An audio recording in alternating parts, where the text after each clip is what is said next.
is an Unspoiled Network podcast. This is Spoil Me, covering The Magician's Guild by Trudy Canavan, chapters 12 through 15. In these chapters, Sonea investigates the magician's compound, lair, campus, and in the end, winds up finally being captured. Welcome to Spoil Me.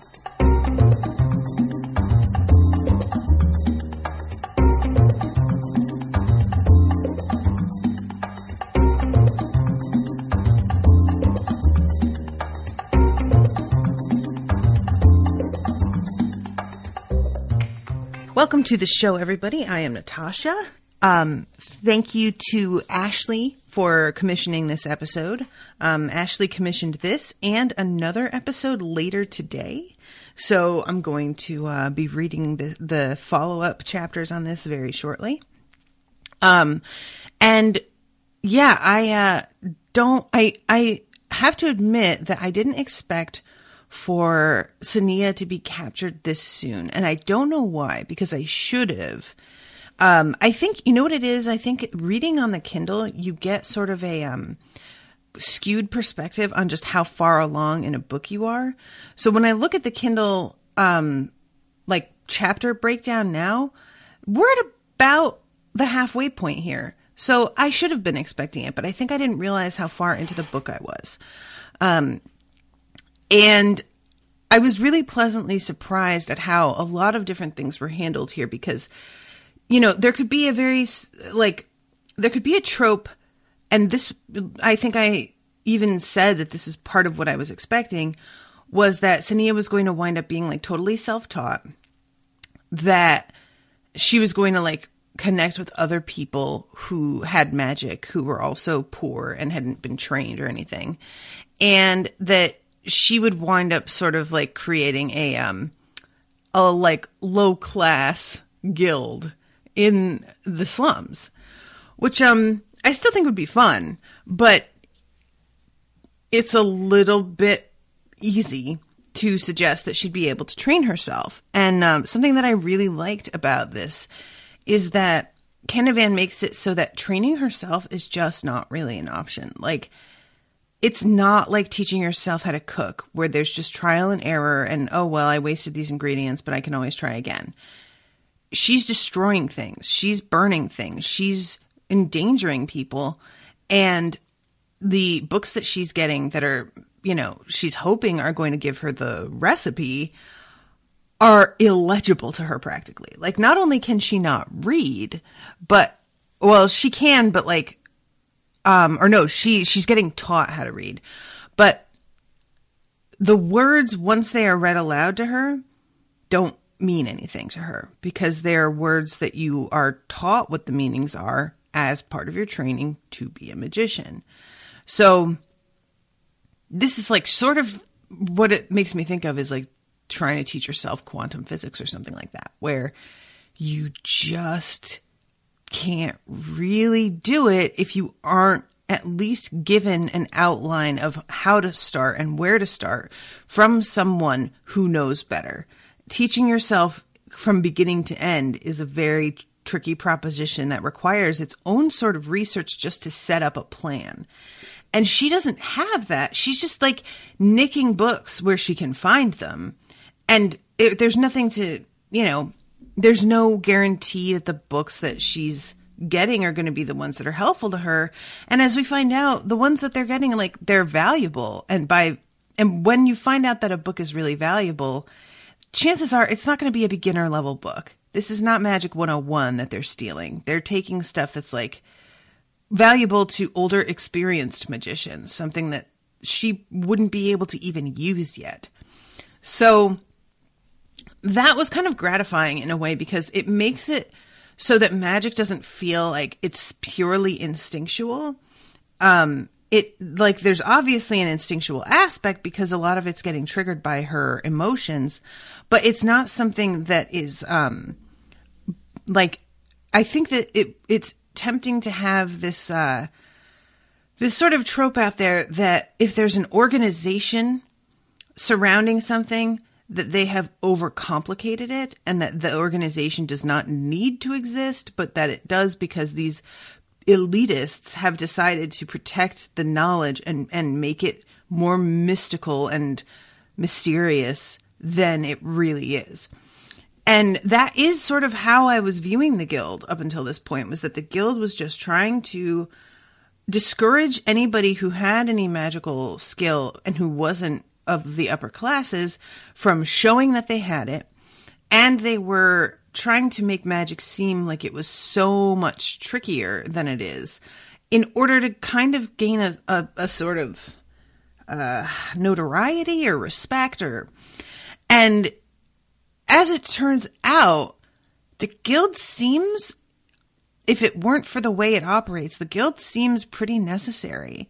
It seems like learning exactly how to use these kinds of powers is actually a lot trickier and subtler than I thought it would be, based on the fact that she was able to do a couple things right out of the gate, like, you know, piercing a shield and whatever, and making herself disappear. Those things happened so easily for her right away that I figured that, well, how hard can this be? But as it turns out, they were easier for her right away because her magic was smaller. It was like just beginning to show. And as things progress, her magic grows. And so she's less able to control it and command it the way that she was before. So yeah, there's a couple factors happening here. And the fact that the magicians seem at this point really to be her best option isn't where I expected to be at this point. And I like that. I like that there's there's not a feeling of complete dread when they capture her. You're kind of like, well, thank God, because this was getting really out of hand. There's almost a feeling like she feels that way, even though she knows she shouldn't. Like, there's a couple things that I highlighted that I'll read later, regarding her opinion that she still has of the magicians, even at this point. But yeah, so, all right, I'm going to back it up a little bit. I just wanted to give my overall impression here. So chapter 12 starts off with being on, and I'm going to call it the campus, the guild campus. And this whole place, I didn't realize like just exactly how remote it is. It's simply not something that most people see. The buildings here, the park around it, the classrooms inside, all of this is a complete mystery to anybody who isn't a magician. And Sari's been here a few times. So, you know, just trying to sort of tempt fate, I think, because Sari likes to cause some mischief and get into and do some daring stuff. And he is able to lead her around a little bit. This is where the novices live. The magicians live over there. This is the classrooms where the healers work. What's that? Sonea asked, pointing to a collection of curved masts rising up from somewhere within the garden. Sari shrugged. I don't know, he admitted. I never found out. And as they go around, you know, he's pointing out all of the other buildings, servants' quarters, things like that. This is just very basic stuff, including that they have their own like gardens and fields in order to grow plants for medicine. They buy their food mostly, but for medicines and spells and whatnot, they need certain things. So the thing that has like the big masts inside, she gets a really weird feeling when she passes by it. And I kind of feel like this thing might be what they use to bind magicians. I don't really have anything to support that except for the feeling of foreboding that she feels like it. I'm trying to find the exact spot where it's described. They smear, first of all, like black paint on each other's faces. Is it paint or is it, smearing dark paste on her face, in order to keep themselves a little bit more hidden. And, they're watching they're watching a few things. They're going from window to window, seeing people like describing, there's an arm that has veins painted all over it, and they're getting a biology lesson, a anatomy lesson, I guess is the one thing. A woman gets brought in who's covered in cuts, and they heal her. And it's an interesting thing. Jania broke her arm this afternoon when she fell off her horse. First, we must stop the pain. It is always better to let the body heal itself, but we can mend it to the point where the bones join and the swelling is relieved. And he tells her still to not use her arm for 2 weeks. So that's interesting too, that they can heal some things. It looks like it's instant, but there's still a recuperation period. It's not like a magic, that it's not the kind of magic, for example, that's happening in, oh my God, Iron Druid, which is another thing that I was covering for Spoil Me. And the next book is going to be coming up actually.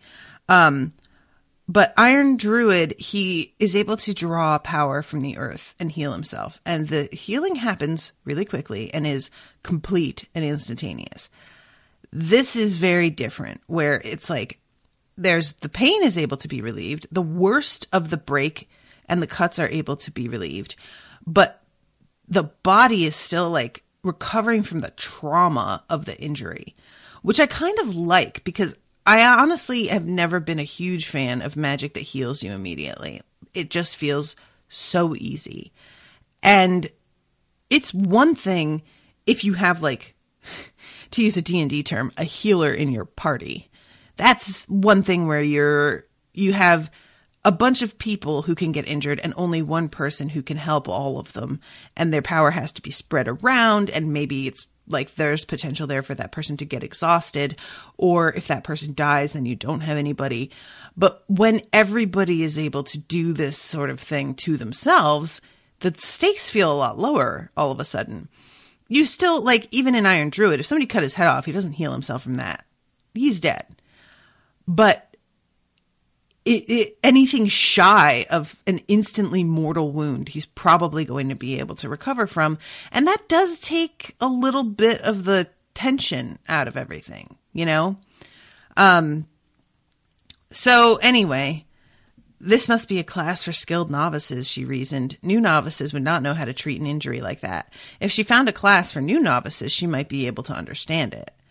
And that's another great thing, is that we don't have, Canavan doesn't have her just stumble into the perfect class where she can, because this was what I thought they might do, was have her sitting and watching from windows, trying to learn in secret, reading in secret, teaching herself, but still taking advantage of the knowledge of the guild while she did this. And that's just unless she gets a friggin', schedule from the front desk to find out what classes are going to be when, that's just not going to be a likely solution. So they go to a few different windows. There are people just taking tests. There are lectures. There's not a lot going on besides that one class. So finally, here we go. The masts, curved inward as if bowing to each other and tapered to a point at the top. They were spaced evenly around a large circular slab of stone which had been set into the ground. Sonea shivered. A vaguely familiar vibration tainted the air. Disturbed, she put a hand on Sari's back. Let's move on. I feel like I'm trying to think, because, my theory here is that this is what they use to bind magic. I don't exactly know.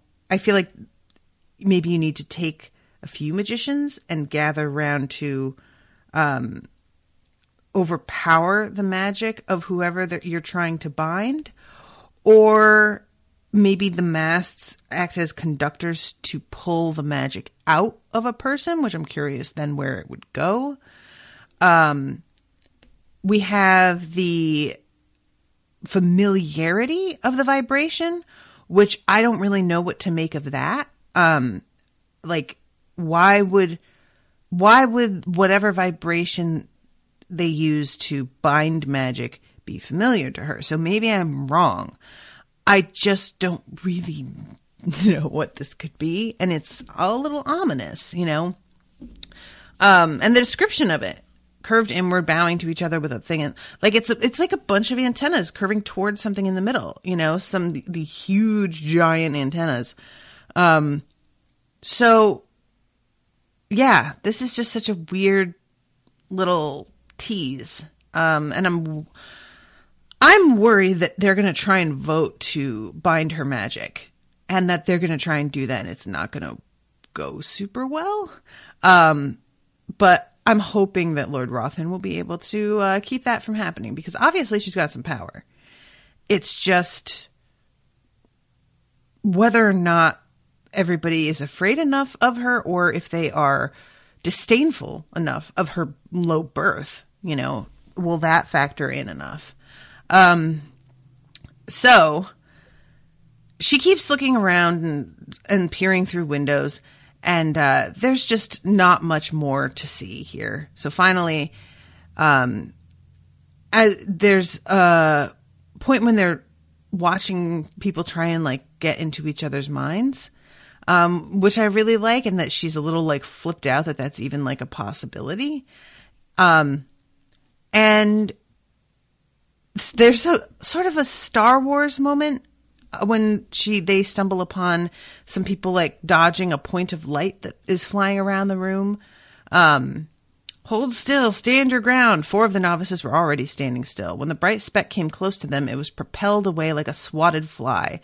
Gradually, more of the novices followed the others' example, but the spark was quick. A few of the less skilled youths bore tiny red marks on their arms and faces. So yeah, this sort of like trying to set up a mental shield, I guess. In another, she watched a group of novices working with floating globules of molten glass, shaping the glowing masses into intricate glowing sculptures, which I really like that particular image. That's something that I would love to see on the screen, you know? So finally everybody is let out, and there is this, I'm trying to find, so Lord Saren is one of the people that the students pass by, that they all sort of like, all the students who are getting rowdy drop their voices and are very respectful. But then, of course, return to rowdiness the moment that this teacher has gone away. And then there's this moment, I really have no idea what this is. So Sari goes to move among the trees by himself, and leaves her behind so that he can go and get some books. I'm not even sure that he tells her that's what he's doing. But I'm trying to find the exact spot here. Let's see. Sit down and rest for a while. Where are you going? Closer. Don't worry, I'll be back soon. He turned and disappeared into the shadows. Too tired to be annoyed, she stared at the forest. Between the trunks, she could see something flat and gray. She blinked in surprise as she realized she was sitting no more than 40 paces from a small 2-story building. Rising, she moved closer to the structure, wondering why Sari hadn't pointed this building out to her. Perhaps he hadn't noticed it. Made of a different, darker stone than the other guild buildings, it was all but invisible in the shadows of the trees. Like the university, a hedge ran around the outside. A few steps farther, and Sonea felt the hard stone of a path beneath her feet. Dark windows invited her closer. Glancing back, she wondered how long Sari would be. If she didn't dally too long, she could take a look through the building's windows and be back before he returned. Creeping down the path, she moved behind the hedge and peered through the first window. So she goes from window to window until she sees somebody step around and go inside. And she's able to look into the room that this person goes into. A man with long hair and a heavy black cloak strode in sight. A pair of shoulders blocked her view for a moment as another figure entered the stairway and descended to the room. Sonea caught a glimpse of servant's clothing before the newcomer moved beyond her vision. She heard a voice but could not make out the words. The cloaked man nodded. "It's done," he said, plucking at the clasp and pulling the cloak from his shoulders. Sonea's breath caught in her throat as she saw what was underneath. The man was wearing the ragged garments of a beggar and they were splattered with blood. The man looked down at himself, and an expression of distaste crossed his face. "Did you bring my robes?" The servant murmured an answer. Sonea choked back a gasp of surprise and horror. The man was a magician. He grasped the blood-stained shirt and pulled it over his head, revealing a leather belt strapped to his waist. A large dagger sheath hung from his belt. Removing the belt, he tossed it and the shirt onto a table, then pulled a large bowl of water and towel into sight. The magician dipped the towel in the water and quickly scrubbed the red stains from his bare chest. Each time he rinsed the towel, the water turned a darker shade of pink. Sonea sat back on her haunches. Black robes. She had never seen a black-robed magician before. None of the magicians in the Purge had worn black. His position in the guild must be unique. Bending down again, she considered the blood-stained clothes. Perhaps he was an assassin.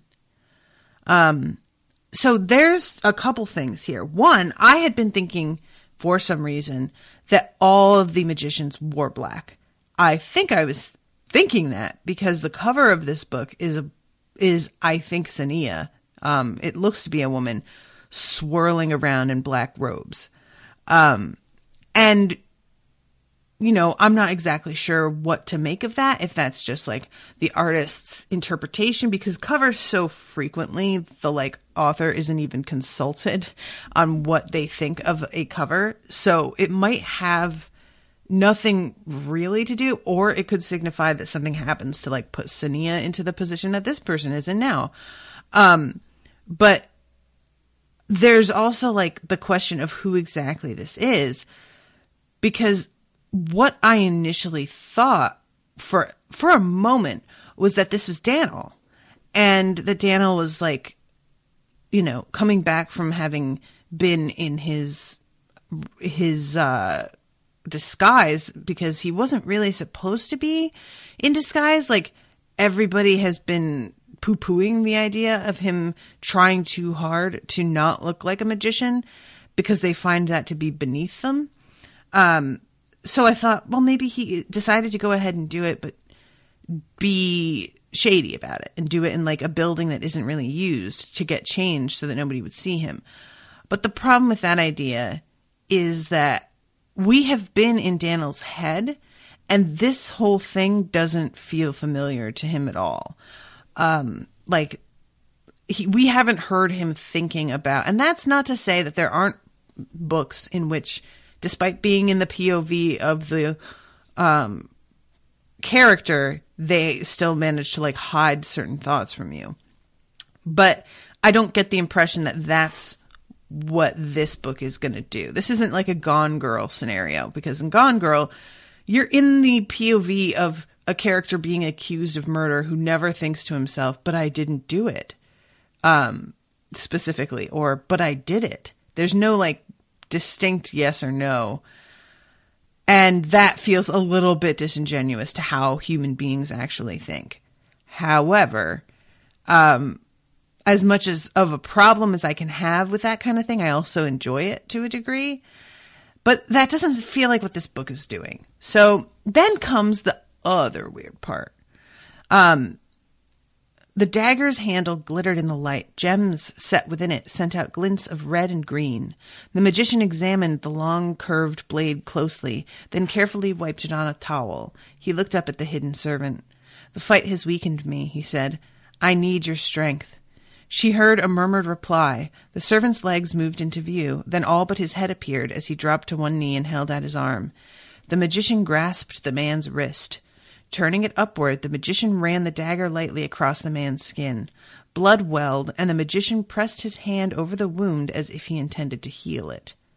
Then something began to flutter in her ears. Straightening, Sonea shook her head, thinking that an insect had crawled into her ears, but the buzzing continued. She stopped, then felt a chill steal over her as she realized that the noise was coming from somewhere inside her head. The sensation stopped as suddenly as it had begun. Bending to the grill, Sonea saw that the magician had released the servant. He was turning slowly about, his eyes roaming around the walls as if searching for something. "Strange," he said. "It's almost as if—" He's not searching for something on the walls, Sonea thought suddenly. He's searching for something beyond them. So she runs away. Or she walks quickly. She decides that running is just going to attract attention, so she's very cautious about it. So is this, because Sari tells her that's where the leader lives, the High Lord, which Loren, I'm trying to remember what the High Leader's name is, because I know we've met him and he's the one that like has enough power and ability that Rothan is a little disturbed by it. But I am totally forgetting on his name right now. I think one of the magicians heard me. Sari's eyes widened. He glanced over her shoulder, then turned and started through the forest away from the shadowy building. So is this magician like a vampire? Doesn't appear that he was going to drink the blood. He was touching the blood and somehow stealing the strength of the person whose blood it was. Ew. Weird. Strange development. Don't really know what to do with that. Is the person doing this willingly, the servant, or are they coerced somehow? Are they enchanted to make them feel like they are willing when they're really not? Is this considered an honor? Do the other magicians know whatever's going on here goes on? There just seems to be a lot here that raises questions that I don't have any answers to. So then we have Rothan, and he stumbles into a discussion where everybody is upset that a bunch of the more valuable books have been stolen. And they took the lore of the Southern magicians, arts of the Minkin archipelago, and the handbook of fire making. A strange combination of books. Expensive books, Jarek grieved. 20 gold pieces it cost me to have those copies made.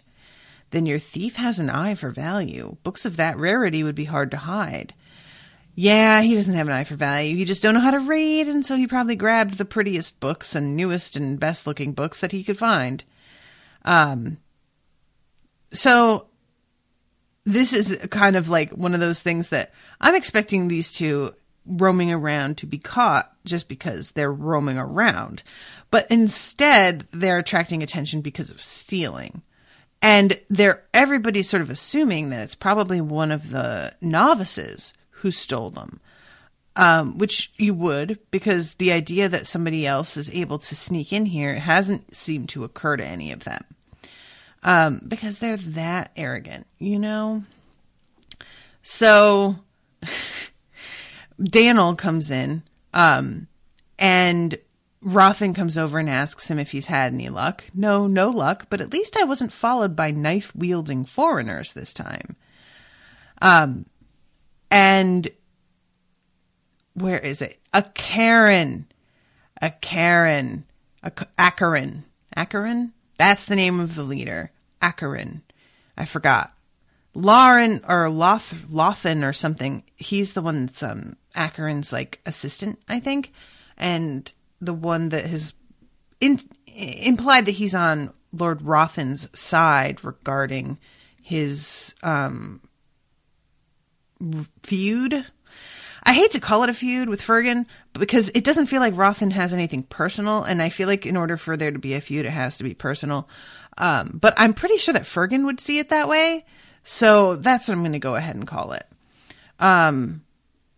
We came close to catching her 2 weeks ago. Her protectors used a decoy. By the time we realized we had the wrong girl, she had escaped. We found a book on magic as well. The High Lord's expression darkened. That is not good news. It was old and outdated, Daniel added. Nevertheless, we cannot allow such books outside the guild, Akkarin replied. A search of pawn shops should reveal if many have made their way into the city. I will speak to Lorlin about it. That's it, Lorlin. But in the meantime, have you had any success re-establishing contact with the thieves? Daniel's face turned white, then flushed red. No, he replied in a constricted voice. They have declined my requests for audience for many weeks. So Daniel didn't know that Akkarin, I'm going to call him Akkarin, that Akkarin was aware of his attempts to find Sonea via the thieves, and gets confronted and talked to about it in this most sort of perfunctory way, as if it's just not even a question of whether I know. Of course I know, Daniel. Do you think oh, God, you're really underestimating me, and I'd almost be insulted, but we're just going to move on with this conversation as if you haven't assumed that I'm an idiot. There's something about Akkarin in this sort of context that I find weirdly amusing, that it's a combo of like amusing, threatening, obviously, because they have no idea what he can know, and of course mysterious, because how does he know? But I'm not even that, they're magicians. So it's not that mysterious, right? Like, we saw that he was disguised as a beggar. So it's safe to say that he's out here in these streets spying. But even if I didn't see that, he's a magician. So I'm assuming he can go into people's minds and search around and find out what they know. Even if it's not his own guild that he's searching, he could search the minds of people who work at different like ale houses and inns and whatever, and start to get a sense that Daniel has been poking around. Or he could have a network of spies out there that they don't know about, like a kind of a Varys situation. There's just a lot of possibility, and I'm sure there are powers that I have no idea that these magicians could even possess that aren't explored yet. And so the idea that he knows what's going on and they don't know how feels like sort of a matter of course to me. It doesn't worry me. It doesn't surprise me. It's just amusing to see how uncomfortable they are made by it, really, more than anything. And finally, he tells Daniel, if they refuse to see you personally, send message. Detail the problems you will encounter as her magic becomes uncontrollable. It will not be long before they realize that you speak the truth. Keep me informed of your progress. I like this, like, he's being very practical about it. They're not lying. This is something that, again, it's really important that we get to see the guild's perspective on things, because you would assume, based on what Sonea has seen of them, that they are full of shit and that anything they say is garbage intended to rattle people and get them to betray each other. But we see that that's not the case. They are genuinely concerned about what she could do. And we find out later that concern is rooted in absolute fact. They know because they've seen it before, because the shit is serious. Sonea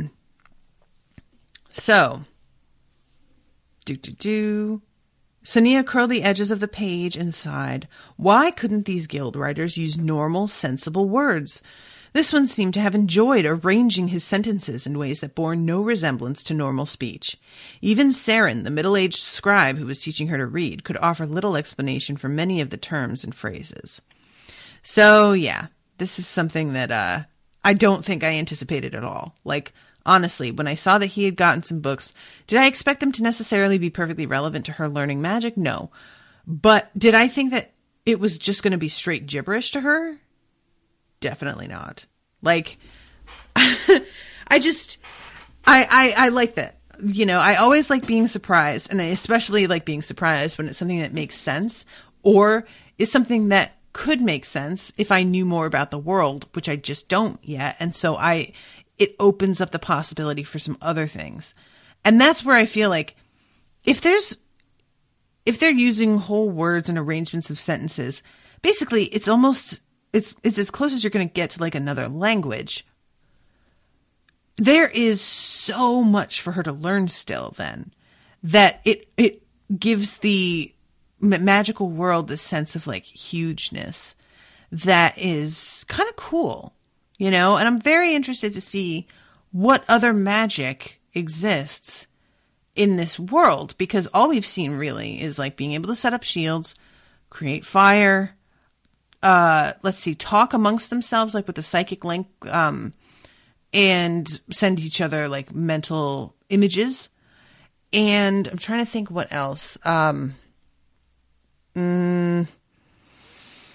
Have we seen them change their appearance? They don't really do that, right? There's no like shape shifting or anything like that, or else they would do that in order to hide themselves. The healing, we see things floating.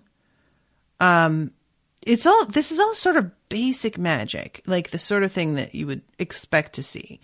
So I'm very curious, what is there beyond all of this like base level stuff?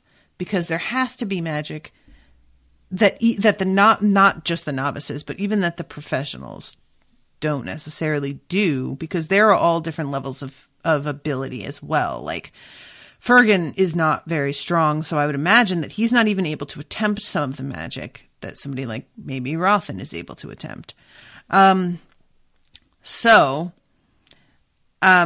She's, she really is trying. She's trying to learn. She's trying to read and make herself focused, but it's just not really panning out. Like, there's only so much that you can make yourself absorb when you straight up don't understand what you're reading. Anybody who has gone to college and has felt like they got dropped into some class that they were not particularly prepared for knows that feeling. So Farron brings her wine, and it turns out that her aunt and uncle are expecting a child, which is crazy to me. I had just assumed that her aunt and uncle were like elderly. I don't know why I assumed that. There's no, but he asks whether there's potential for magic in the blood of the child too, because depending on what side of her family the magic came from, it may be possible for there to be more magicians in her family. But he has asked her aunt, and she says that she hasn't seen any magic in her family. Farron says that he does have magicians in his family, but he's met neither of them and probably never will.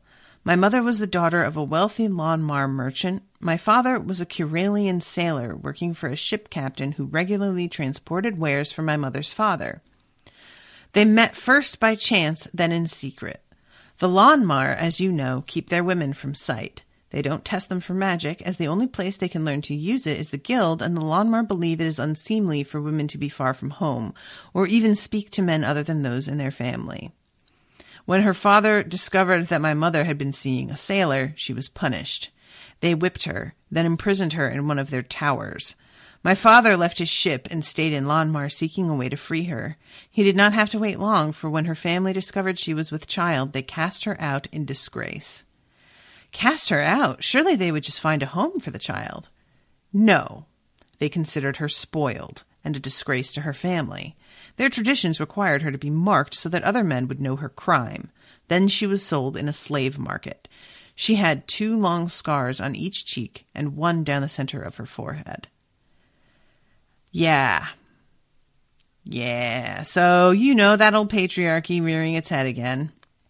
To us, it seems awful. The Lawnmower, however, believe they are the most civilized of the world's peoples. My father bought her and passage for both of them back to Imardine.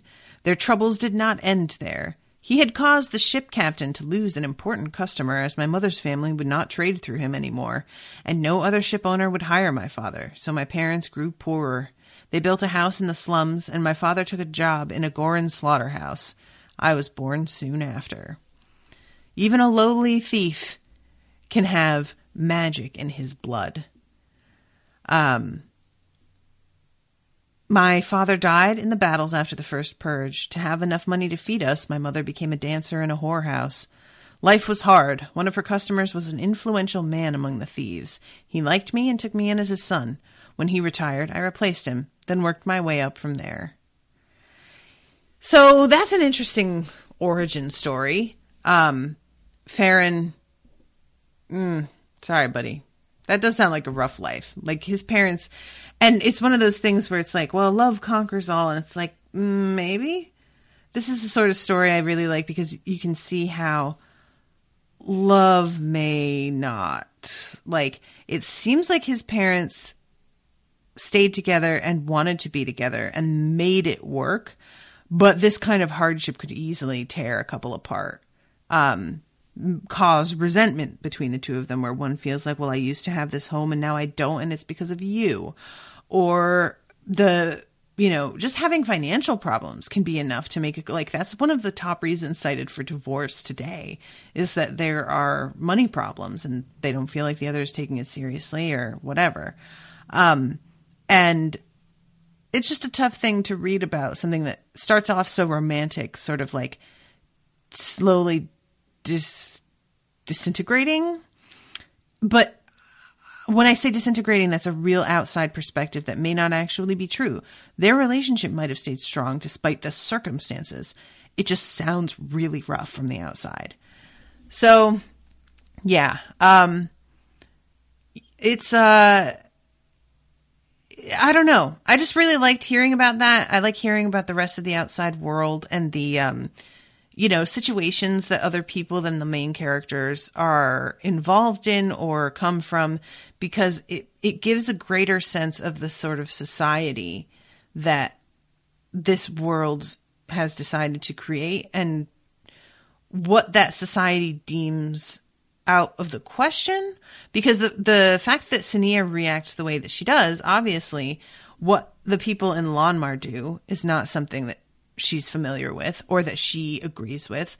It's not anything that she takes in stride, like, oh yeah, they treat their women like that. Like, well, that's some shit that I've seen before. This is a little extreme even for her.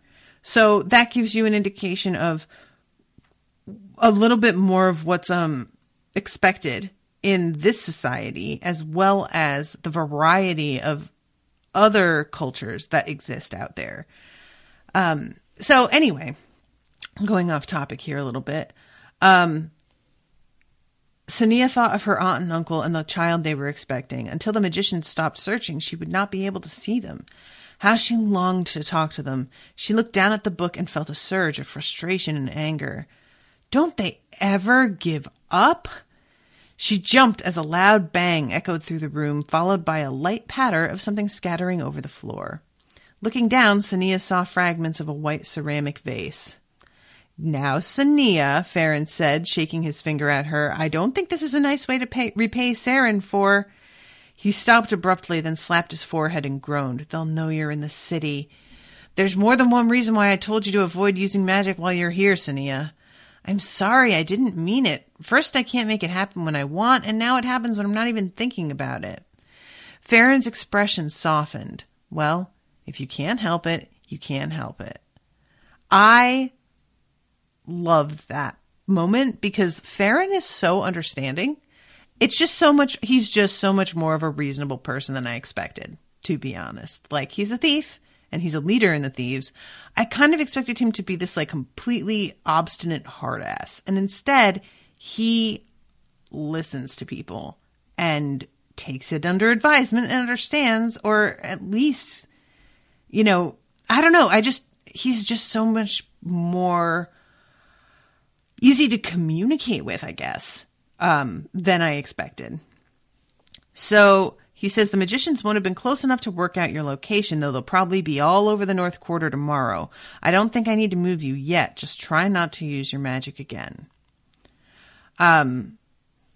So Daniel is finally able to get a meeting with one of the thieves. He gets brought outside, and he thinks that he's going to make some headway here because he has been trying to get an audience and they keep on making him wait in this bar and then being like, nah, sorry, not today, guy.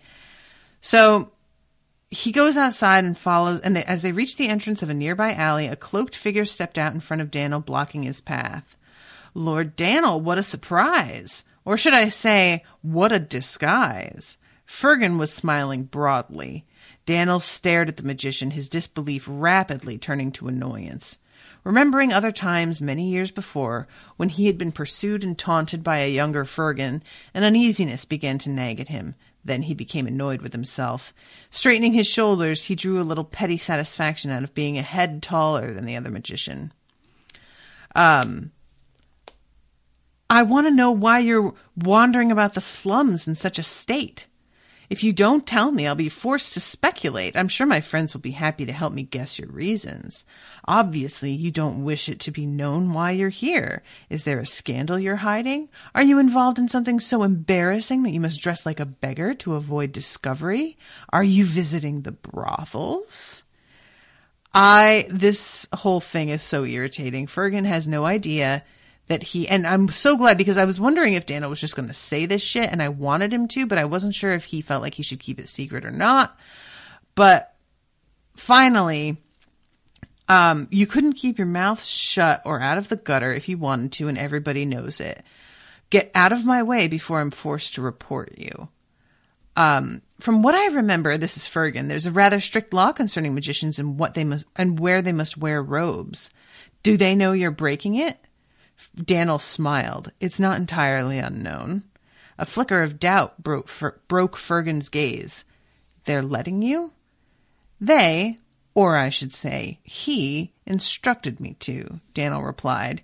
He let his gaze become distant, then shook his head. I've never been able to tell if he's watching or not. He'll need to know about this. I will have to tell him when I get back.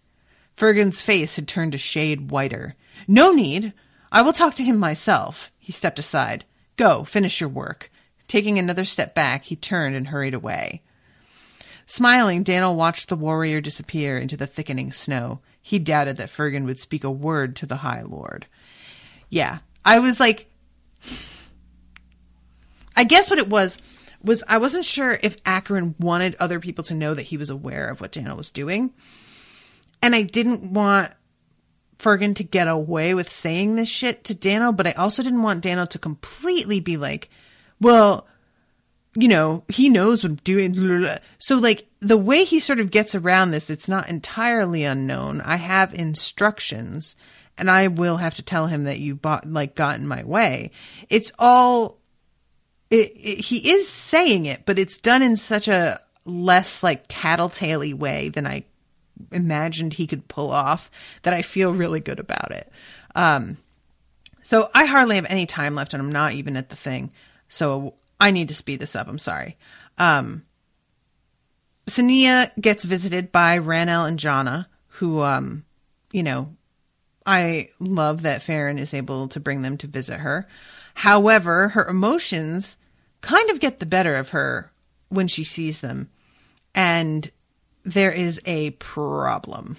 An unfamiliar patch of color on the floor caught her attention, her aunt's scarf. Picking it up, she hurried to the door and up the stairs. As she climbed, she saw that her aunt and uncle were standing with Farron in Saren's kitchen, staring at something in the room. Reaching them, she saw what had captured their attention. The floor had once been covered by large stone slabs. Now there was a jagged jumble of stone and dirt. A heavy wooden table had dominated the room, but all that remained was twisted, splintered wood. As I said, Farron said, she's probably just going through a difficult phase. Sonea, go back downstairs and pack your bag. I'll take your visitors home and get someone to put out the fire. Everything will be fine.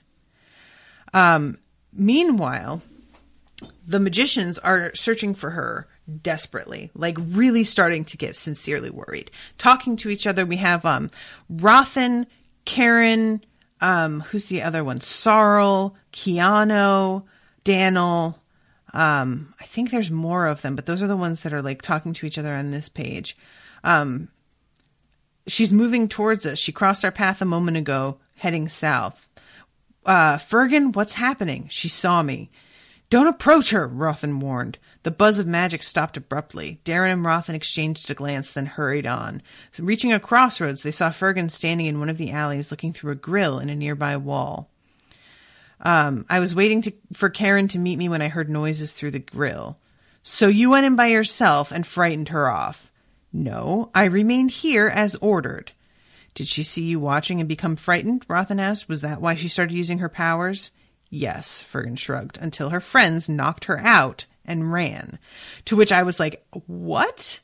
But it turns out that, yes, they are drugging Sonea now in order to keep her, like, it's like even when she's conscious at all, her magic is so out of control, which like Farron is still behaving as if they can sort of harness this. And I'm like, dude, she can't even be awake to train without causing disaster. What do you think you're going to be able to do with her? And then we have a bit of a POV with Sari, where he's like worried about being near her. Every day, sometimes every hour, something near her exploded into flames or shattered. She had laughed about it that morning, joking she was getting plenty of practice extinguishing fires and dodging flying objects. Constantly they were on the move, spending more times in the passages than in Farron's hideouts. She was exhausted and miserable. So he is aware that, like, this is just not sustainable. We can't keep running like this. This just isn't a way to live, and it's not doing her any good. So let's see. They bring her to meet Ravi, which it turns out is somebody that the guild is looking for also. I guess an ex-magician. You both have magic. You both don't want the guild to find you. Now that you've seen Sinful here, he won't have any choice but to show you how to control your magic, because if he doesn't, the magicians might find you. So Ravi's the guy that Sari had met when he first got involved with the thieves, and he is concealing this guy, Senfel. So he tells them that he isn't going to help her, and that she should go to the magicians. They will not kill you. The worst they will do is bind your powers so you cannot use them. Better that than death. She continued to glare at him. Senfel shrugged, then straightened and fixed Farron with steely eyes. There are at least 3 magicians nearby. It would take little effort to call them, and I'm sure I could prevent you from leaving while they found their way to this room. Go, and when she's sober, repeat what I said to her. If she does not seek the guild's help, she will die. Then help her, Sari said. The old man shook his head. I cannot. My powers are too weak, and she is too far gone. Only the guild can help her now. So, there's a whole thing with Daniel, with him going to that bar, and finally trying Ball, I guess is what it's called. And he had not drunk it before. I'm trying to find the, crossed his arms and waited. The Ball House. Yeah, so it is called Ball. A sweet, rich flavor filled his mouth. The taste was familiar, and after a moment he recognized it. Chebol sauce, but without the spices. A few mouthfuls later, he felt warm filling his belly, and this is got him on the good side of this bartender. Where's the strange one with the flashy ring gone? The Sachakan guy? The barman shrugged. He got done weeks ago. Found him in the alley. Really? It's true. A fitting end, Daniel snorted softly. I'm thinking that Akkarin killed that guy. I have no idea what his deal is, but I feel like he's the one. I feel like there's no accident that we got told that this guy was, I don't know. I don't know what his connection is to anything, literally, but there it is. All right. So last chapter. Sonea has been moved somewhere that she cannot light anything on fire because it's all made of stone and it's mostly wet. I like this one moment where she's realizing that every single emotion she has is enough to cause her magic to leak out. And this leads her to believe that the magicians are emotionless, because otherwise, how could they have control over their magic? She now admired the magicians for their control, but knowing they were emotionless beings did not give her any more reason to like them.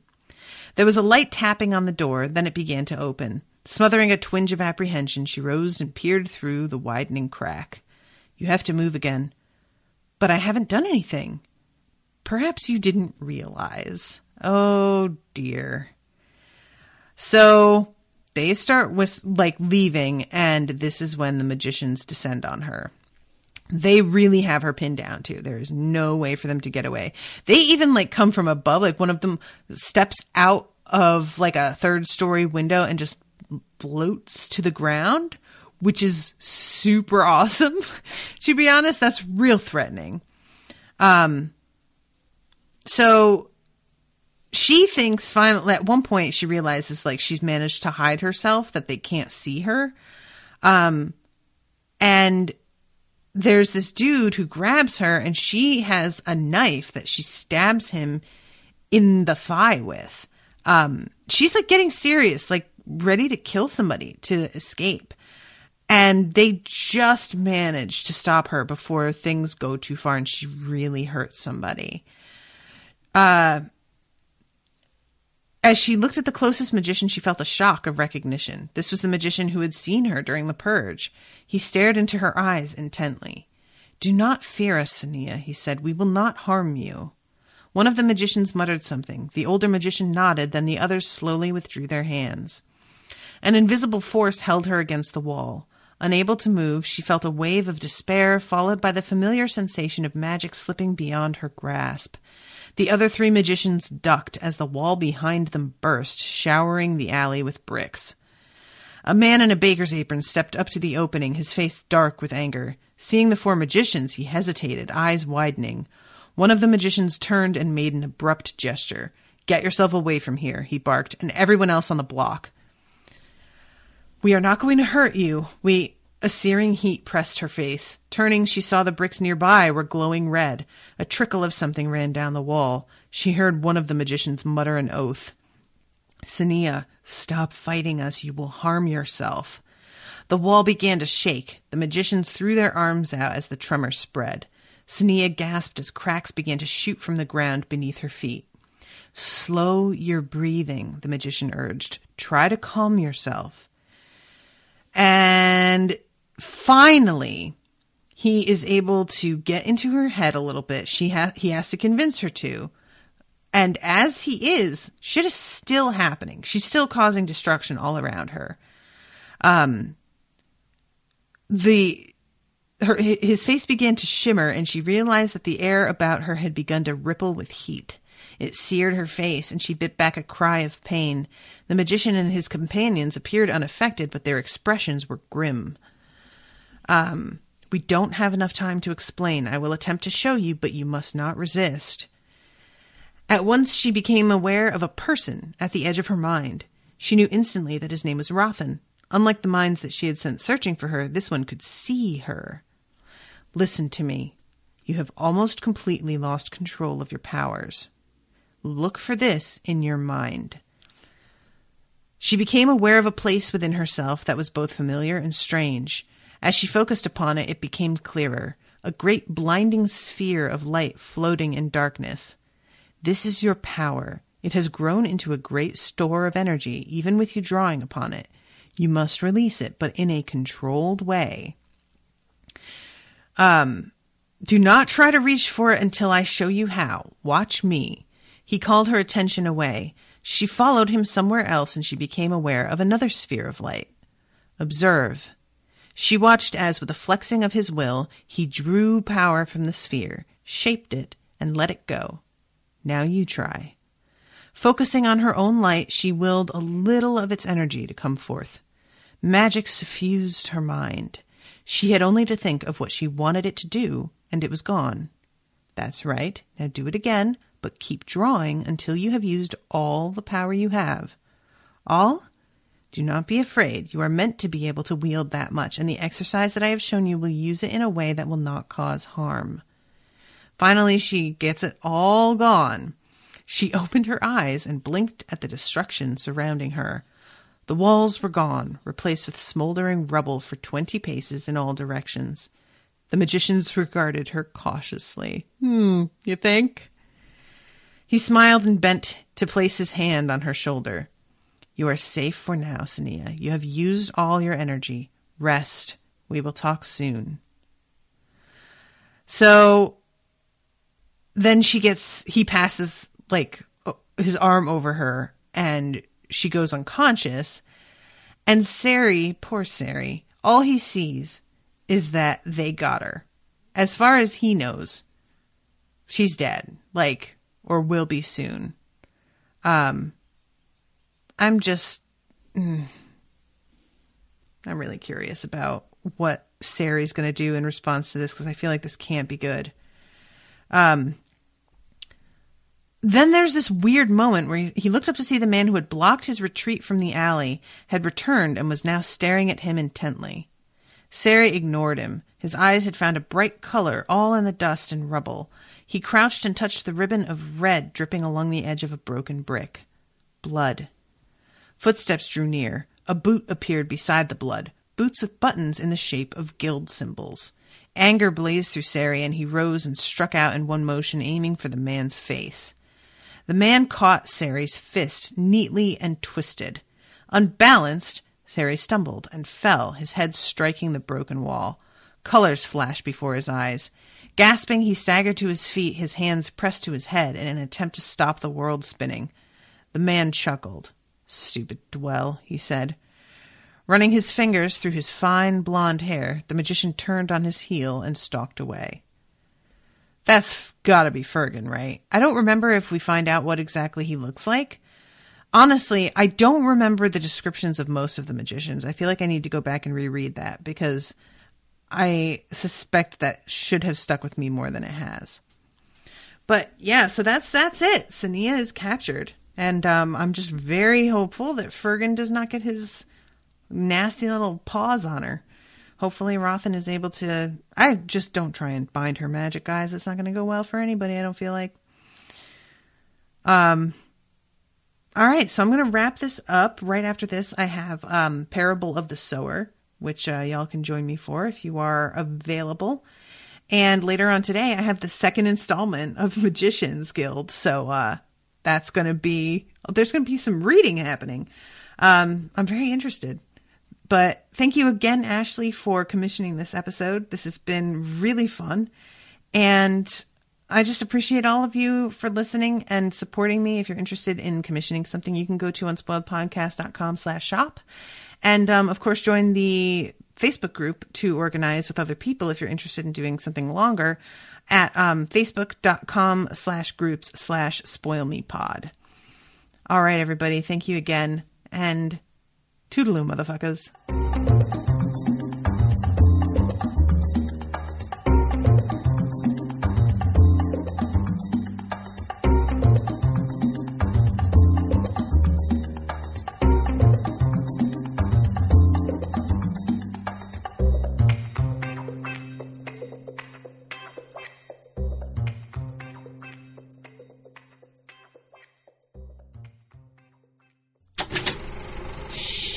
That was an Unspoiled Network podcast.